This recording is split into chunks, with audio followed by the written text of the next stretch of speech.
जय श्री कृष्ण। आज की इस वीडियो में आप सभी सुनेंगे माघ मास महात्म के 16वें अध्याय की कथा। तो आइए सुनते हैं।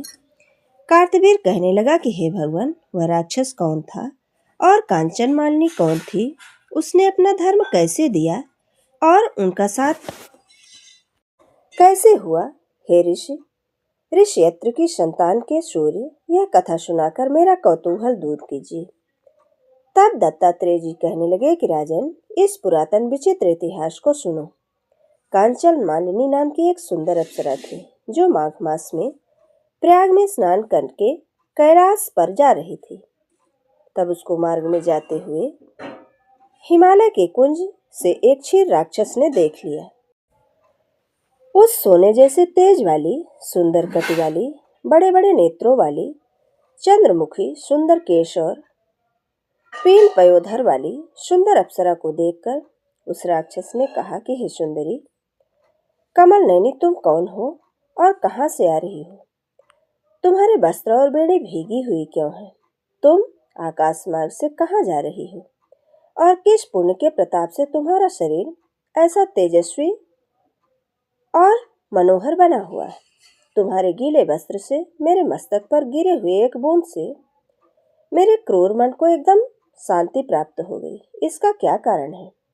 तुम बड़ी शीलवती प्रतीत होती हो, इसका कारण मुझे कहो। अप्सरा ने कहा कि हे राक्षस, सुनो, मैं कामरूपिणी अप्सरा हूँ। मैं प्रयाग के संगम में स्नान करके आ रही हूँ।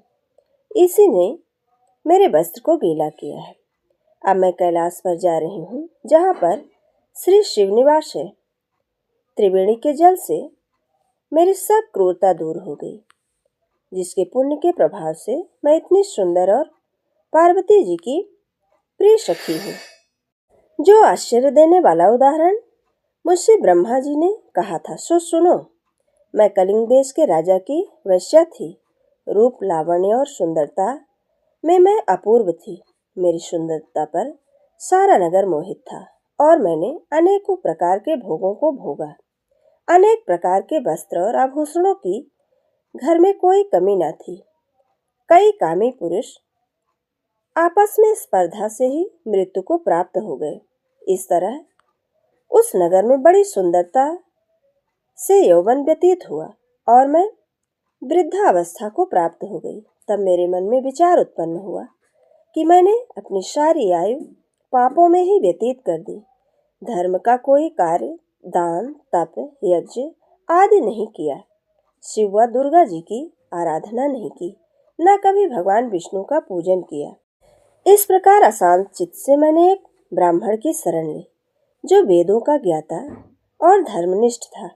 मैंने उससे पूछा कि मेरा उद्धार किस प्रकार से हो सकता है। महाराज, साधु सज्जन अच्छे और बुरे सभी पर दया करते हैं, इसलिए मुझ दीन पर कृपा करके मुझ कीचड़ में डूबी हुई को पकड़कर उबारिए। क्षीर सागर क्या हंस को ही दूध देता है, बतख को नहीं देता? तब वह ब्राह्मण राजा का पुरोहित इन सब बातों को सुनकर मुझ पर दया करके कहने लगा कि तू ब्रह्मा के क्षेत्र प्रयाग में जाकर माघ मास में त्रिवेणी संगम में स्नान कर, परंतु मन में अशुभ क्रिया का विचार नहीं करना। पापों के नाश के लिए महर्षियों ने तीर्थ स्थान से अधिक और कोई प्रायश्चित नहीं बतलाया है। प्रयाग में स्नान करने से तू अवश्य ही पवित्र होकर स्वर्ग को जाएगी। हे भामिनी, पुराने समय में गौतम ऋषि की स्त्री को देखकर इंद्र ने काम के वशीभूत होकर कपट वेश में उसे भोग किया था। इसलिए ऋषि द्वारा श्राप दिया गया और उसका शरीर अत्यंत लज्जायुक्त हजारों भगों वाला हो गया। तब इंद्र ने नीचे मुंह करके अपने पाप कर्म की बुराई की। मेरु पर्वत के शिखर पर स्वच्छ जल वाले सरोवर पर एक स्वर्ग कमल से भरे हुए कोटर में घुस गया और अपने आप को धिक्कारता हुआ कामदेव की बुराई करने लगा कि यह सब पापों का मूल है। उसके ही वशीभूत होकर मनुष्य नरक में जाता है और अपने धर्म, कीर्ति, यश और धैर्य का नाश करता है। इंद्र ऐसा सोच रहा था कि इंद्र के बिना सारा देवलोक शोभाहीन हो गया। तब देवता, गंधर्व, किन्नर, लोकपाल, इंद्राणी के सहित बृहस्पति जी से आकर पूछने लगे कि महाराज, इंद्र के न रहने से स्वर्ग ऐसा शोभाहीन क्यों है, जैसे सतपुत्र के बिना श्रेष्ठ कुल। इसलिए स्वर्ग की शोभा के लिए कोई क्रिया सोचिए, इस विषय में देर नहीं लगानी चाहिए। तब बृहस्पति जी ने कहा कि इंद्र ने बिना सोचे विचारे जो कर्म किया है उसका फल वो भोग रहे हैं, सो वह कहाँ है, मैं यह सब जानता हूँ। फिर गुरुजी ने सबको साथ लेकर स्वर्ग कमलों से युक्त बड़े सरोवर में इंद्र को देखा, जिसका मुख मलिन और आंखें बंद थीं। तब इंद्र ने बृहस्पति जी के चरणों को पकड़कर कहा कि इस पाप से मेरा उद्धार करके आप मेरी रक्षा कीजिए। तब बृहस्पति ने इनसे कहा कि प्रयाग में स्नान करने से तुम सब पापों से मुक्त हो जाओगे।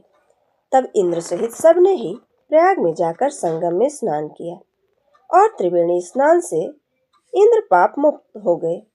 तब बृहस्पति जी ने इंद्र को वरदान दिया कि तुम्हारे शरीर में जितने भाग हैं सब नेत्र हो जाएं। तब इंद्र ब्राह्मण के वर से 1000 नेत्रों से ऐसा सुशोभित हुआ जैसे मानसरोवर में कमल शोभायमान होता है। ये थी माघ मास महात्म्य के 16वें अध्याय की कथा। आगे की कथा हमारे अगले वीडियो में। जय श्री कृष्ण, राधे राधे।